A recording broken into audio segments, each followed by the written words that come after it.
सशस्त्र नक्सलवाद के खिलाफ लड़ाई के बीच अब दिमागी नक्सलवाद शब्द को लेकर सियासी बहस शुरू हो गई है। 15 अगस्त लाल किला, प्रधानमंत्री नरेंद्र मोदी का राष्ट्र के नाम संबोधन। इसी संबोधन के बाद दिमागी नक्सलवाद शब्द को लेकर राजनीतिक बहस शुरू हो गई है। प्रधानमंत्री ने उन लोगों पर निशाना साधा जो विचारधारा के स्तर पर देश को कमजोर करने और विकास में बाधा डालने की कोशिश करते हैं। केंद्रीय मंत्री किरेन रिजिजू ने बाद में इसे सशस्त्र नक्सलवाद के बजाय वैचारिक या अर्बन नक्सल सोच के संदर्भ में समझाया। छत्तीसगढ़ में इस बहस का राजनीतिक महत्व इसलिए भी ज्यादा है क्योंकि राज्य में लंबे समय तक नक्सल हिंसा से प्रभावित रहा। अब सरकार का दावा है कि सशस्त्र नक्सलवाद कमजोर पड़ चुका है और बस्तर में विकास का नया दौर शुरू हो रहा है। केंद्र सरकार ने भी नक्सल प्रभावित इलाकों में सुरक्षा के साथ साथ विकास, पुनर्वास और आत्मसमर्पण को अपनी रणनीति का हिस्सा बताया है। जंगलों में हमें हथियारी नक्सलों का खात्मा बुलाने में, उस संकट से देश को मुक्त कराने में सफलता मिली है, लेकिन हथियारी नक्सल तो गए, लेकिन दिमागी नक्सल, ये दिमागी नक्सल मौके की तलाश में है, हिंसा अराजकता के वो रास्ते खोज रहे हैं, समाज को गलत राह पर घसीटने के लिए भांति भांति के दांव कर रहे हैं। इन दिमागी नक्सलियों को पहचानना होगा, इन दिमागी नक्सलियों को आइसोलेट करना होगा और राष्ट्र को विकसित राष्ट्र बनाने की मुख्य धारा की ओर देश की युवा पीढ़ी को जोड़ना होगा।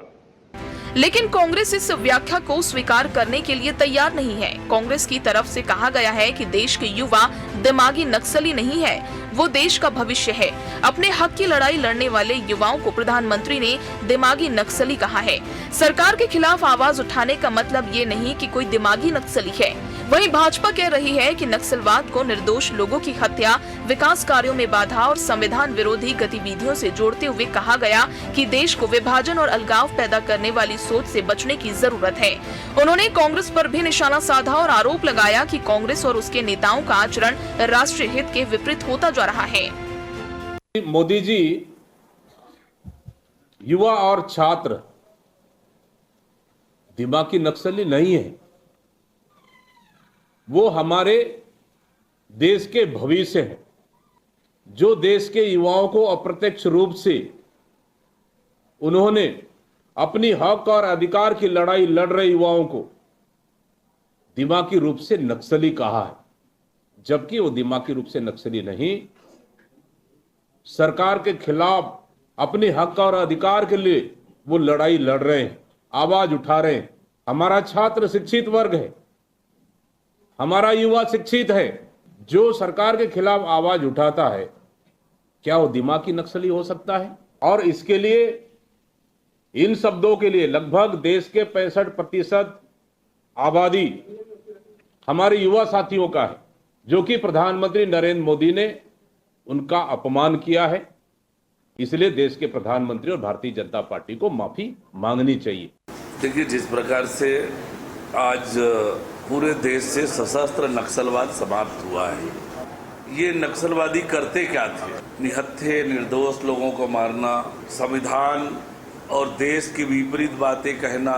कांग्रेस के नेता जिस तरह के आचरण और व्यवहार कर रहे हैं, जैसे उनके काम रहे हैं, वो बताता है कि आजकल कांग्रेस पार्टी और कांग्रेस के नेता राष्ट्र के विपरीत न केवल बोलने लगे हैं, आचरण करने लगे हैं, और ये दिखा भी, ये देश कांग्रेस की बैठक में पारित हुए प्रस्ताव के आधार पर नहीं चलेगा।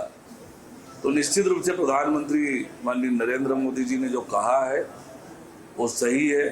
सशस्त्र नक्सलवाद तो समाप्त हो गया है, ये दिमागी नक्सलवाद है।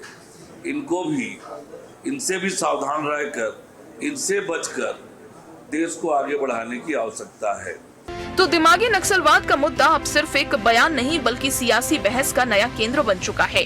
एक तरफ बीजेपी इसे देश की एकता, विकास और संवैधानिक व्यवस्था के खिलाफ वैचारिक चुनौती बता रही है, तो दूसरी तरफ कांग्रेस इसे युवाओं और सरकार के आलोचकों को निशाना बनाने वाला राजनीतिक बयान बता रही है। फिलहाल सवाल यही है कि नक्सलवाद के खिलाफ लड़ाई जहां हथियारों के खिलाफ है, क्या वैचारिक असहमति को भी उसी चश्मे से देखा जाना चाहिए? Bureau report, TV 24।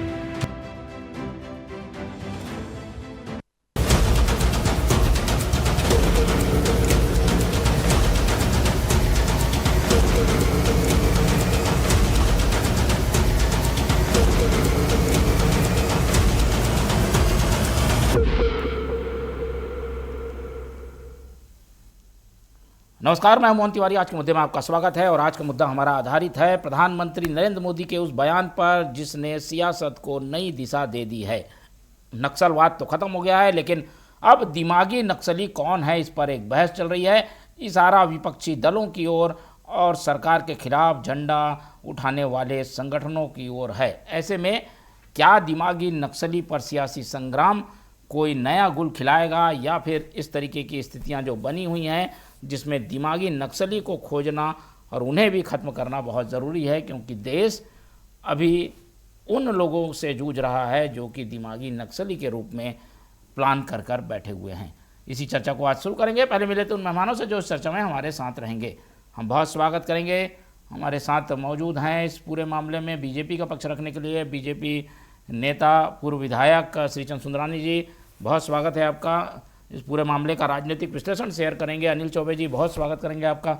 और कांग्रेस का पक्ष रखने के लिए हमारे साथ जुड़ रहे हैं कांग्रेस के वरिष्ठ प्रवक्ता अभय नारायण जी, बहुत स्वागत है आपका। तीनों मेहमान हमारे साथ बने हुए हैं। और जैसे कि हमने बताया कि 15 अगस्त पर लाल किले की प्राचीर से जब प्रधानमंत्री ने बात कही, तब से ये बहस चल रही है और अब इसकी प्रतिक्रियाएँ प्रदेश स्तर पर अलग अलग देखने को मिल रही है। तो श्रीचंद सुंदरानी जी से ही शुरुआत करते हैं और उनसे समझने की कोशिश करते हैं कि आखिर कांग्रेस एक दल है राजनीतिक, उसे दिमागी नक्सली कहना कितना उचित है? सुंदरानी जी।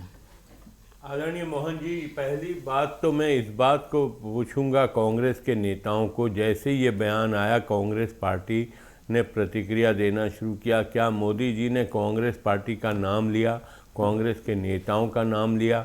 ये उन लोगों का नाम है जो लोग कहीं न कहीं प्रत्यक्ष अप्रत्यक्ष रूप से देश में अराजकता की स्थिति, अलगाववाद की स्थिति, जातिवाद और संविधान की किताब लेकर घूमने वाले, संविधान को तोड़ने की बात करते हो, जनता को उस्काने का काम करते हो, विकास में बाधक बनते हो, सरकार के कार्यों में बाधा पहुंचाने का काम करते हो। किसी कांग्रेस का नाम तो लिया नहीं मोदी जी ने।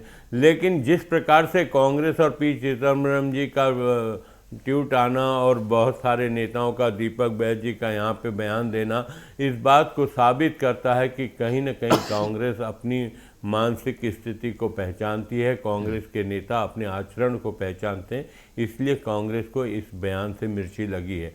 वास्तविकता मोदी जी का वही कहना था कि देश में इस प्रकार की ताकतें काम कर रही है जो कहीं न कहीं हमारे भारत माँ को कमज़ोर होते देखना चाहते हैं, भारत को कहीं न कहीं अस्थिर करना चाहते हैं। भारत जो विकासशील देशों की तरफ बढ़ रहा है, देश से अर्थव्यवस्था मजबूत हो रही है, यहाँ के आम नागरिकों की आय बढ़ रही है, गरीबी रेखा से 25 करोड़ लोगों को बाहर निकालने का काम सरकार ने किया है। तो कहीं न कहीं ये सारी चीज़ों में वो बाधक बनने का प्रयास करते हैं, उनको कहा है। और निश्चित रूप से आज हम एक दावे के साथ कह सकते हैं कि देश से हथियारबंद नक्सलवाद का तो समाप्त हुआ, लेकिन नक्सल विचारधारा, नक्सल मानसिकता, दिमागी नक्सलवाद आज भी भारत में जिंदा है। उसके बारे में मोदी जी ने कहा है और कांग्रेस को अपने ऊपर लेना नहीं चाहिए था।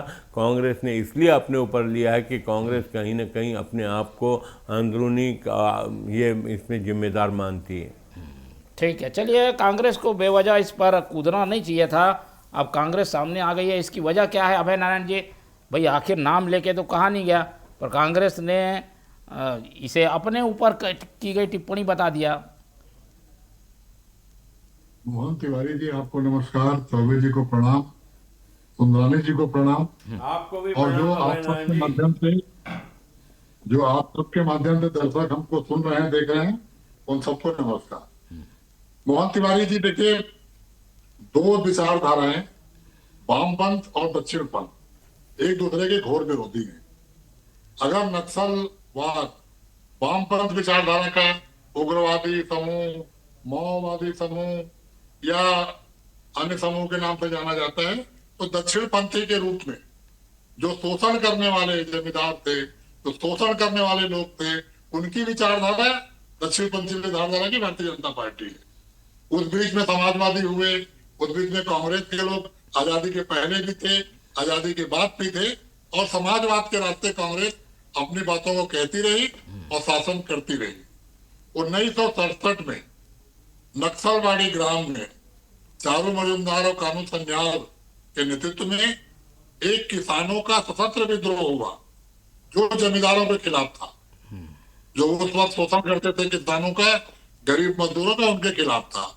नक्सलवाड़ी ग्राम का नाम नक्सलवादी हो गया, वो नक्सलवाद चलता रहा। बाद में वामपंथ का उग्रवाद और माओवादी, जितने लोग वामपंथ के लोकतंत्र विचारधारा से अलग थे, जिन्होंने ये मान लिया कि देश में सत्ता परिवर्तन या क्रांति, सशस्त्र क्रांति हो सकती है, उससे ही गरीबों का हक मिल सकता है, उससे ही मजदूरों का हक मिलता है, वो इसमें चले गए। कांग्रेस तो जीवन भर नक्सलियों के साथ लड़ाई लड़ी, कांग्रेस तो जीवन भर माओवाद उग्रवाद से लड़ाई लड़ी, कांग्रेस ने वैचारिक लड़ाई लड़ी, जमीन की लड़ाई लड़ी, और सरकार में रहते हुए लड़ाई लड़ी। लेकिन अब दक्षिणपंथी लोग ये कल्पना करने लग गए कि सशस्त्र नक्सली तो समाप्त हो गए। अब जो दिमाग में लोगों के विद्रोह है, जो लोगों का विरोध करने का तरीका है, जिसमें 20 जुलाई की जो घटना है जंतर मंतर की, उससे दिमागी संतुलन भारतीय जनता पार्टी के चाणक्य का बिगड़ गया, और भारतीय जनता पार्टी की चाणक्य चारों तरफ से फेल हो गए। वो जंतर मंतर को रोक नहीं पाए। धर्मेंद्र प्रधान का इस्तीफा हो गया, अब इस्तीफा अमित शाह का मांगा जा रहा है, और लग रहा है कि अमित शाह पूरे दबाव में है। तो प्रधानमंत्री ने लाल किले से जहां आजादी की बात करनी चाहिए, विकास की बात करनी चाहिए, 2047 के भारत की बात करनी चाहिए, आज आप कहां खड़े हो, ट्रंप से कैसे मुकाबला करोगे, ईरान और अमेरिका युद्ध का जो प्रभाव पड़ रहा है उससे सरकार कैसे निकलेगी, नीट जो परीक्षा लीक समाप्त हुआ उस पर आप क्या करें, उन बातों को छोड़ के आपने एक नया शब्द ला दिया, दिमागी नक्सल, ताकि उस पर बहस हो, नैरेटिव सेट करना। आरएसएस के मुख्यालय से ये शब्द निकलते हैं, सांप्रदायिकता की कड़ाई में होते हैं, पूरी चाशनी चढ़ाई जाती है, और चाणक्य जी कहते हैं प्रधानमंत्री जी को कि आप इसको बोलिए और संदेश दीजिए। दिमागी नक्सल तो इनके मन में है, इनके जो दिमाग है वो नक्सलवाद से बाहर नहीं आ रहा है, ये विकासवाद की तरफ देख नहीं रहे हैं, विकसित भारत की परिकल्पना नहीं कर रहे हैं। पूर्ण दक्षिणपंथी लोग जो हमेशा पूंजीपतियों के लिए काम करते हैं, हमेशा शोषक वर्ग के साथ काम करते हैं, ये गरीब, मजदूर, आदिवासी, 25 करोड़ लोग गरीबी रेखा से बाहर हो गए, और 80 करोड़ को हम 5 किलो चावल दे रहे हैं। 25 करोड़ लोग गरीबी रेखा से बाहर हो गए, और करोड़ों महिलाओं को हम 1000, 2500, 4000, और यूपी में तो सौदा हो रहा है, 20,000 और 40,000 की बात चल रही है। तो वो मोदी जी ने जो कहा है वो आप लोगों के लिए कहा है कि नहीं कहा है? नक्सलवाद की विचारधारा को बढ़ावा देने वाले लोग हैं। मुझे तो लाल किले के भाषण पे पहली बार कहना नहीं चाहिए प्रधानमंत्री देश के प्रधानमंत्री होते हैं, ठीक है, लेकिन पहला बार दक्षिणपंथी प्रधानमंत्री और भाजपा के प्रधानमंत्री के रूप में जो भाषण हुआ, चलिए बात। अब एक चौबे जी की टिप्पणी है। चौबे जी, क्या ये विषय को अपने ऊपर लेना कांग्रेस एक वेटेज इस्तेमाल करना चाहती है कि भाई ऐसे लोग काफ़ी ज़्यादा हैं जो कि थोड़े से एक्टिविस्ट टाइप के हैं, वामपंथी टाइप के हैं, उनको कांग्रेस अपने साइड जोड़ना चाहती है, इसलिए उसने खुद ही घोषित कर दिया कि हम लोग जो है हमारे बारे में बोला गया है, कांग्रेस के बारे में टिप्पणी की गई है। शहरी नक्सली, दिमागी नक्सली, सशस्त्र नक्सली, कुछ कहना चाह रहे हैं अभय नारायण जी, बोलिए। अभय नारायण जी जी जी, प्रश्न मुझसे किया आपने कि चौबे जी से बात ये बोला था? मेरे से बोला है, ठीक है जी। तो अब ये नया शब्द आ गया है, दिमागी नक्सली। दिमागी नक्सली से मतलब उनका कहना यह था कि जैसे जैन जी का जो मामला था, उसको जिस तरीके से कुछ लोगों ने हाईजैक किया, जैन जी का मामला जिस तरीके से लोगों ने हाईजैक किया और उसमें ऐसे ऐसे लोग जुड़ गए जिनका कोई लेना देना नहीं था जैन जी से। जैन जी अपना शांति से अपना आंदोलन कर रहा था, वहाँ पर बैठा हुआ था, और उसमें फाइनेंस से फंडिंग हो गई, बिरयानी आ गई, इतने सारे लोग हो गए, वो शांति से अपना कर रहे थे। धीरे धीरे वो उस दिशा में जा रहे थे कि वो इस्तीफा करा लेते आराम से। लेकिन जिस तरीके से उसमें लोग जुड़े तो वो उसको उग्र करने के लिए, मतलब उसको लाठीचार्ज करवाने, उग्र कराने में जिस तरीके से उन लोगों ने जो भी लोग उसमें जुड़े, मैं कहने नहीं चाहता, सब जानते हैं उन लोगों को, जिस तरीके से बयानबाजी आई, जिस तरीके से उन्होंने उनको उग्र करने की कोशिश करी और आंदोलन को विस्फोटित करने की किया, दैट इज कॉल्ड दिमागी नक्सली। तो इन नक्सलियों को पहचानना चाहिए कि ऐसा ना होने दें। इससे क्या हो रहा है कि हमारे देश के जैसे जो युवा हैं वो बेचारे, उनको इतना ज़्यादा सोच समझ तो है नहीं, वो बहक सकते हैं, वो इधर उधर जा सकते हैं और एक नई विचारधारा पैदा हो सकती है, जिसका फ़ायदा ये जो दिमागी नक्सली जिनके बारे में कहा गया है, सो कॉल्ड, मतलब बहुत से लोग हैं उसमें, कांग्रेस अकेली नहीं है, कांग्रेस के अलावा बहुत से लोग हैं जो उसमें सम्मिलित हैं। तो वो दिमागी नक्सली इधर दिमाग ना लगाएं। इनका कहने का मतलब ये था, लाल किले से अगर कोई प्रधानमंत्री बोल रहा है तो उसका बड़ा महत्व है। उसका कहना मतलब था कि ये दिमागी नक्सली इधर दिमाग ना लगाएं, वो हमारे विकसित भारत को, अखंडित भारत को खंडित ना करें। इनको पहचानना होगा और इन पर अंकुश लगाना होगा। जी, तो कांग्रेस ने क्या इसे उड़ता तीर ले लिया क्या? इसको बेवजह बदनाम हो गई। कांग्रेस चाहती तो इससे किनारा कर लेती।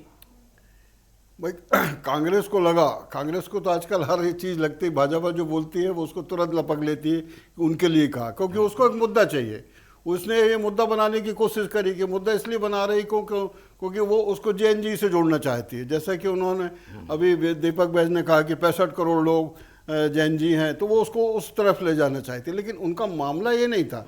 जैन जी एक अलग आंदोलन है, जैन जी अपने अधिकारों के लिए लड़ रहा था, वो उग्र नहीं होता। अगर ये जंतर मंतर में ये तमाम सो कॉल्ड नेता नहीं जाते वहाँ पर, तो वो उग्र आंदोलन नहीं होता, वो आराम से सारी व्यवस्थाएं ठीक ठाक हो जाती है। लेकिन उग्र करके उसको क्या होता है कि अगर कोई ऐसी स्थिति बनती है तो देश विदेश में हमारी बेइज्जती होती है, उस बेइज्जती कराने में सफल रहे ये लोग। तो वो नहीं होना चाहिए था। वो जैन जी का आंदोलन था, जैन जी तक सीमित रहना था, जैन जी जाने सरकार जाने।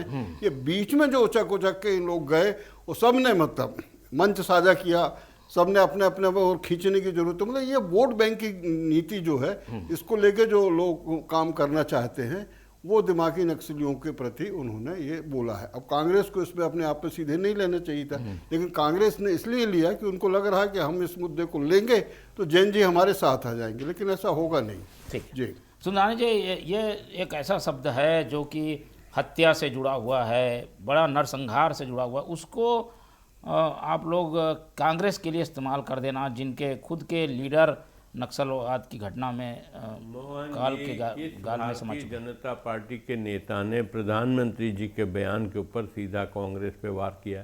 कांग्रेस खुद ही अपने आप पे वार कर रही है, खुद ही आगे आके बोल रही है, तो निश्चित रूप से कांग्रेस दोषी होगी। तभी तो कांग्रेस के लोगों को जब बुरा लग रहा है ये शब्दों से। अगर बुरा लग रहा है तो इसलिए लग रहा है ना कि कहीं ना कहीं कांग्रेस ये महसूस कर रही है कि ये उनके ऊपर ही शब्द फिट हो सकता है, तो इसलिए वो अविचलित हो रहे हैं। अभी अभय नारायण जी बोल रहे थे वामपंथी और विचारधारा, तो वामपंथियों के साथ गठबंधन किसका? कांग्रेस का है। कांग्रेस मिलके लड़ी है, त्रिपुरा में चुनाव लड़ी तो कांग्रेस मिलके लड़ी है, असम में लड़ी तो मिलके लड़ी है। सिर्फ केरल अगर हम छोड़ दें तो बंगाल हुआ, त्रिपुरा हुआ, ये सब जगह वामपंथियों के साथ मिलकर लड़ते रहे ये चुनाव। बिहार में इन्होंने मिलकर चुनाव लड़ा है, तो वामपंथियों के साथ तो गठबंधन इनका रहा है ना। आज जवाब तो अभय नारायण जी को देना होगा इस मुद्दे पे, लेकिन क्या है इनके पास जवाब होता नहीं है, इसलिए भटकाने का प्रयास करते हैं।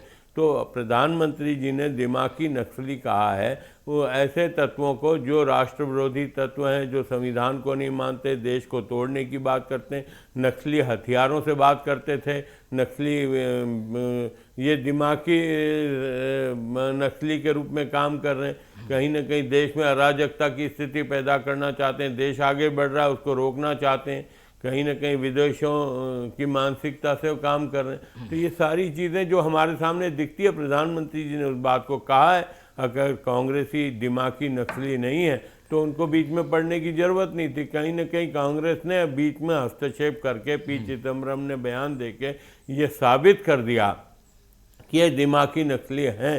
दूसरी ओर जिस प्रकार से वंदे मातरम गीत पे 15 अगस्त को जिस प्रकार से इन्होंने मजाक उड़ाया सोनिया जी ने और खड़गे जी ने, तो निश्चित रूप से इनका दिमागी नक्सलीपन तो दिख ही रहा है ना। ठीक है अभय नारायण जी, इस मामले में थोड़ा बच के भी कांग्रेस चल सकती थी। क्या वजह है कि कांग्रेस इसमें फ्रंट फुट में आकर सारे आरोप अपने ऊपर ले रही है? मोहन तिवारी जी, जिंदा होना पर्याप्त नहीं होता, जिंदा दिखना चाहिए। अगर प्रधानमंत्री जी ने वहां पे कहा है तो उनके विचारों को जनता को बताने का काम तो विपक्ष की पार्टी करेगी ना। हम तो कह रहे हैं कि क्यों डर रहे हैं आप दिमागी नक्सलियों से, क्यों डर रहे हैं आप नक्सलवाद से? सशस्त्र नक्सलवाद का सब लोग विरोध करते हैं। आपकी जो आरएसएस है वो कौन सी विचारधारा पे चलती है, कौन से बात पे चलती है? उनके हाथ में भी डंडा होता है, वो भी टोपी लगा के अपनी सेना बना के रखे हैं। उन्होंने अपना रजिस्ट्रेशन आज तक नहीं कराया, उनकी ऑडिट नहीं होती, उनका इनकम टैक्स रिटर्न नहीं होता, उनको फंड कहाँ से आता है, कब बात होती है? आपने तो एक पूरी विचारधारा संप्रदाय पाली हुई है, दक्षिणपंथी विचारधारा। जितने जमींदार हुए, जितने पूंजीपति हुए, जितने बड़े जागीरदार हुए, वो किसके साथ थे? पहले जब जनसंघ हुआ करती थी तो कौन लोग जनसंघ को पाल पोस के बड़ा कर रहे थे? वही विचारधारा के लोग। जब कांग्रेस और वामपंथ के लोग उन जागीरदारों से, उन जमींदारों से भूमि सुधार कानून को लेकर लड़ रहे थे, तब भारतीय जनता पार्टी की जनसंघ कहाँ थी? इतिहास पढ़िए, इतिहास देखिए। और आज जब 20 जुलाई का आंदोलन हो गया, अभी चौबे जी ने बहुत सी बातें कही, मैं असहमत हूं उनकी बातों से, बिल्कुल असहमत हूं कि युवाओं में समझ नहीं है, कोई उनको समझा सकता है। विवेकानंद युवा थे, पूरी दुनिया को उन्होंने समझाया, उनको कोई नहीं समझा सका। भगत सिंह युवा थे, पूरे अंग्रेजों को उन्होंने समझाया, उनको कोई नहीं समझा सका।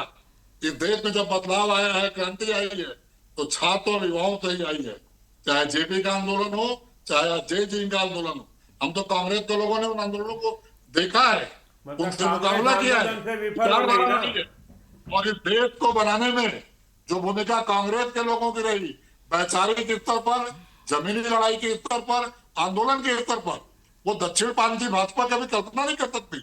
अंग्रेजों के साथ बैठने वाले लोग, तिरंगे को जलाने वाले लोग, 52 साल तक तिरंगा नहीं लगाने वाले लोग वंदे मातरम की बात करेंगे। वंदे मातरम पे जान देने वाले कांग्रेस के लोग हुआ करते थे, जो वंदे मातरम गीत से अंग्रेजों को भगाने का काम किए। आप तो ट्रंप को लाने का काम कर रहे हैं। तो अब क्या हो गया? अब वंदे मातरम से इतनी नहीं, अब वंदे मातरम से नफरत क्यों है अभय नारायण जी?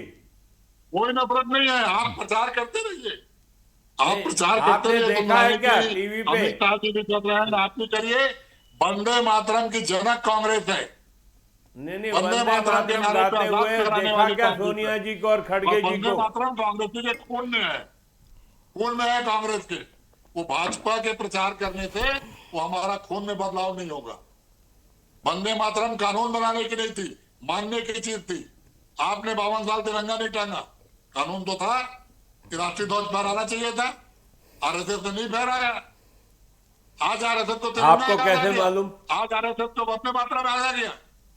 अंग्रेजों के साथ चलने वाले पाकिस्तान अलग राष्ट्र बने, 2 राष्ट्र की परिभाषा वीर सावरकर ने दी, मुस्लिम लीग ने दी। आपने मुस्लिम लीग के साथ बंगाल में शासन चलाया, तमाम इतिहास गवाह है। तो ये दक्षिणपंथी विचारधारा देश में काम नहीं करेगी। हम तमाम उग्रवाद के खिलाफ हैं, तमाम सांप्रदायिक ताकतों के खिलाफ हैं, तमाम गर्मपंथी लोग के खिलाफ हैं। कांग्रेस की अपनी विचारधारा है, समाजवाद के साथ चलने वाली, गरीब और उनके साथ, हम जमींदार और जागीरदारों के साथ। चौबे जी, अब ये राजनीति किधर जाती हुई दिख रही है? ये और बढ़ेगा क्या विवाद? जैन जी को पटाने के लिए लोग पता नहीं क्या क्या कर रहे हैं। अब वो उन्होंने, जैसे दीपक जी ने कह दिया कि भाई ये जो 65 करोड़ लोग हैं, ये इनको नेक्स्ट स्लाइड बोल रहे हैं, तो ऐसा नहीं है कुल मिला के। और जिनके उदाहरण अभी अभय नारायण जी दे रहे थे, विवेकानंद के और उन लोगों के, वो बड़े महान लोग थे। सारे लोग महान नहीं होते। ये जैन जी जो की भीड़ है ना, ये यहाँ वहाँ जा सकती थी आराम से। और तोड़फोड़ कर सकती थी। इसके उदाहरण है सामने है बांग्लादेश, नेपाल, बांग्लादेश नेपाल सामने उदाहरण है भैया। बांग्लादेश और नेपाल उदाहरण है जैन जी के। क्या किया उन्होंने? वो घुस गए राष्ट्रपति भवन में, तहस नहस कर दिया। इससे बड़ा दर्दनाक स्थिति क्या हो सकती है जैन जी की? नेपाल में क्या किया उन्होंने? तो वो स्थिति यहाँ निर्मित ना हो, उसको छोड़ दीजिए उनको, जैन जी को। उनको अपना आंदोलन, वो सक्षम है अपना वो लड़ने के लिए। उसमें किसी नेता की जरूरत नहीं है, किसी संगठित पार्टी की जरूरत नहीं है उनको। वो अपने आप में अपना वो अधिकार मांग लेगा और उनको मिल जाएगा। तो ये अंग्रेजों का नहीं है, प्रजातंत्र का राज है, यहाँ मिलेगा ही उनको, उसमें कोई दिक्कत नहीं है। लेकिन ये नेता जो हाईजैक करने पहुंच जाते हैं ना, सो कॉल्ड नेता, उनके मंच पे पहुंच जाते हैं, उनको सहानुभूति देने लगते हैं, ये है एक्चुअली कि जो उनके दिमाग में जो चल रहा था उसको उकसाना, इसके लिए मैंने बोला था। चलिए, और ये सारा सोच का मामला है, और सोच किसकी क्या है, इस पर एक बहस पूरे देश में छिड़ी हुई है। अभी इसका और इफ़ेक्ट और इसका राजनीतिक असर आना बाकी है। आज छत्तीसगढ़ में इस पर बहस हुई है, तो पूरे देश में इस पर एक माहौल बनता हुआ दिख रहा है कि कौन असली दिमागी नक्सली है और क्या कांग्रेस को एक कटघरे में खड़ा किया जा रहा है ये बयान देकर। समय इतना ही है, इसलिए चर्चा ही खत्म करते हैं। हमारे साथ अनिल चौबे जी जुड़े, उनका धन्यवाद। श्रीचंद सुंदरानी जी ने समय दिया, उनका धन्यवाद। और अभय नारायण जी बने रहे, उनका बहुत बहुत धन्यवाद। तीनों मेहमानों को धन्यवाद कहते हुए आज की चर्चा यहीं खत्म करते हैं और आप लोग से रखते हैं उम्मीद कि आप लोग देखते रहेंगे TV24। रखें अपना बहुत ख्याल। नमस्कार।